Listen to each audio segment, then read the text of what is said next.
আসসালামু আলাইকুম ভিউয়ার্স, কেমন আছেন সবাই? আশা করি অনেক অনেক ভালো আছেন, সুস্থ আছেন এবং নিরাপদে আছেন। ভিউয়ার্স, আজকের বিষয় ডেঙ্গু প্রতিরোধে করণীয়। ডেঙ্গু হলো একটি মশাবাহিত রোগ, মশাবাহিত অসুস্থতা। প্রতি বছর বিশ্বব্যাপী লক্ষ লক্ষ ডেঙ্গু সংক্রমণ ঘটে থাকে। আর এই সংক্রমণ প্রতিরোধের সর্বোত্তম পন্থা হলো মশার কামড় এড়িয়ে চলা। কিন্তু মশা তো কামড়াবেই, এরপরও যতটুকু সম্ভব মশার কামড় এড়িয়ে চলতে হবে এবং এর সাথে মশার সংখ্যা এবং বংশবিস্তার কমাতে প্রয়োজনীয় পদক্ষেপ গ্রহণ করা। ভিউয়ার্স, ডেঙ্গু রোগের লক্ষণগুলো সাধারণত ফ্লুয়ের মতন হয়ে থাকে, তবে তা অনেক ক্ষেত্রে ডেঙ্গু মারাত্মক আকার ধারণ করে থাকে।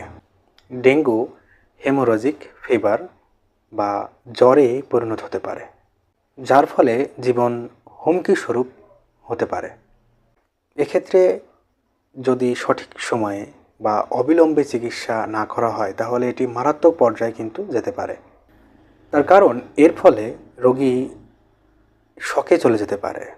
দেখা যাচ্ছে হঠাৎ করেই রোগীর রক্তচাপ কমে যাচ্ছে এবং তিনি শকে চলে যাচ্ছেন বা তিনি শকে চলে যেতে পারেন। তাই এক্ষেত্রেই দ্রুত চিকিৎসা গ্রহণ করা উচিত। এখন ডেঙ্গু জ্বরের কী কী লক্ষণ থাকতে পারে? যদি কেউ ডেঙ্গু রোগে আক্রান্ত হয়ে থাকেন তাহলে তার উচ্চ জ্বর হতে পারে 104 ডিগ্রি ফারেনহাইট বা 40 ডিগ্রি সেলসিয়াস। এর সাথে তার ফুসকুড়ি দেখা দিতে পারে, অর্থাৎ তার ত্বকে ফুসকুড়ি দেখা দিতে পারে। চোখের পিছনে তীব্র ব্যথা হতে পারে, বমি বমি ভাব বা বমি হতে পারে। এর সাথে তার শরীরের মাংসপেশির ব্যথা হতে পারে এবং তার হাড়ের জয়েন্টে ব্যথা হতে পারে। আর কারো যদি গুরুতর ডেঙ্গু বা হেমোরেজিক ফিভার হয় তাহলে তার যে সমস্ত লক্ষণগুলো দেখা দিতে পারে সেগুলো হচ্ছে তার পেটে ব্যথা হতে পারে এবং এই পেট ব্যথার সাথে সাথে তার বারবার বমি বমি ভাব বা বমি হতে পারে এবং এর সাথে তার মলের রঙের পরিবর্তন হতে পারে, বিশেষ করে মলের সাথে রক্ত আসতে পারে এবং শরীরের বিভিন্ন স্থানে রক্তপাত হতে পারে। যেমন তার নাক দিয়ে রক্তপাত হতে পারে, তার দাঁতের মাড়ি দিয়ে রক্তপাত হতে পারে এবং ক্লান্তি এবং শারীরিক অস্থিরতা বেড়ে যেতে পারে। অনেকেরই এর সাথে শ্বাস প্রশ্বাসের সমস্যা হতে পারে।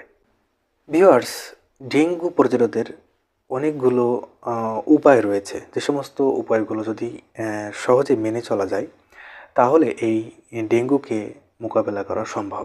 যতদূর সম্ভব মশার কামড় এড়িয়ে চলা, একটু সতর্কতা অবলম্বন করতে পারলে যে কোনো রোগ ব্যাধি থেকে রেহাই পাওয়া সম্ভব বা প্রতিরোধ করা সম্ভব। ডেঙ্গু ভাইরাস বহনকারী এডিস মশা বিশেষ করে সকালবেলা এবং বিকেলবেলা অর্থাৎ সন্ধ্যার আগে বেশি কামড়িয়ে থাকে, তবে রাতেও কামড়াতে পারে।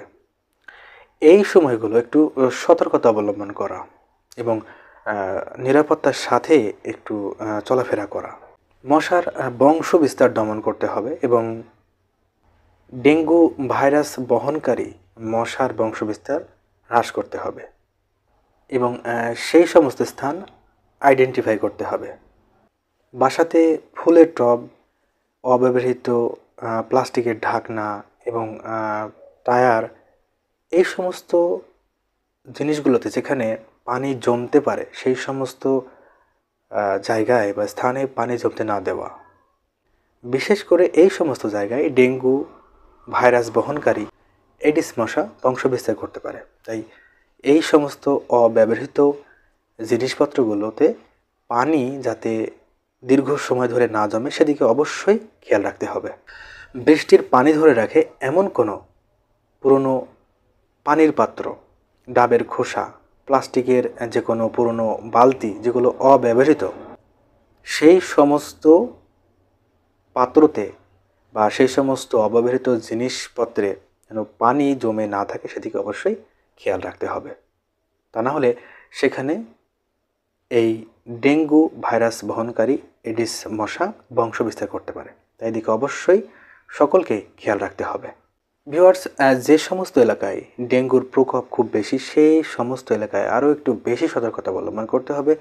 বিশেষ করে দিনের বেলায় যদি কেউ ঘুমায় তাহলে সেখানেও তাকে মশারির ব্যবস্থা করতে হবে। অর্থাৎ সেখানে মশারির ব্যবস্থা করতে হবে। ঘুমানোর সময় সেখানে মশারির ব্যবস্থা করতে হবে। এর সাথে আরও একটু বেশি সতর্কতা অবলম্বন করার চেষ্টা করতে হবে। বিশেষ করে ফুল হাতা শার্ট, প্যান্ট, জুতা, মোজা এগুলো পরিধান করার চেষ্টা করতে হবে। মশার বংশবিস্তার হ্রাস করা। বিশেষ করে যে সমস্ত স্থানে বা যে সমস্ত এলাকায় এডিস মশা অর্থাৎ ডেঙ্গু ভাইরাস বহনকারী এডিস মশা বংশবিস্তার করতে পারে সেই স্থানগুলোকে আইডেন্টিফাই করতে হবে এবং সেখানে যতদূর সম্ভব প্রয়োজনীয় পদক্ষেপ গ্রহণ করতে হবে। ভিউয়ার্স, আপনি যদি গর্ভবতী হয়ে থাকেন তাহলে যে সমস্ত এলাকায় এই ডেঙ্গুর প্রকোপ একটু বেশি সেই সমস্ত এলাকাতে ভ্রমণ করা থেকে অবশ্যই বিরত থাকতে হবে। বাড়ি এবং বাড়ির আশপাশ অবশ্যই পরিষ্কার পরিচ্ছন্ন রাখার চেষ্টা করতে হবে। ভিউয়ার্স, সতর্ক থাকুন এবং সুস্থ থাকুন, ভালো থাকুন। আজকে এই পর্যন্তই। দেখা হবে অন্য কোনো নতুন একটি ভিডিওতে। এবং আয়ন হোমিও ক্লিনিক এই চ্যানেলটির সাথে থাকুন। চ্যানেলটিকে অবশ্যই সাবস্ক্রাইব করে রাখুন।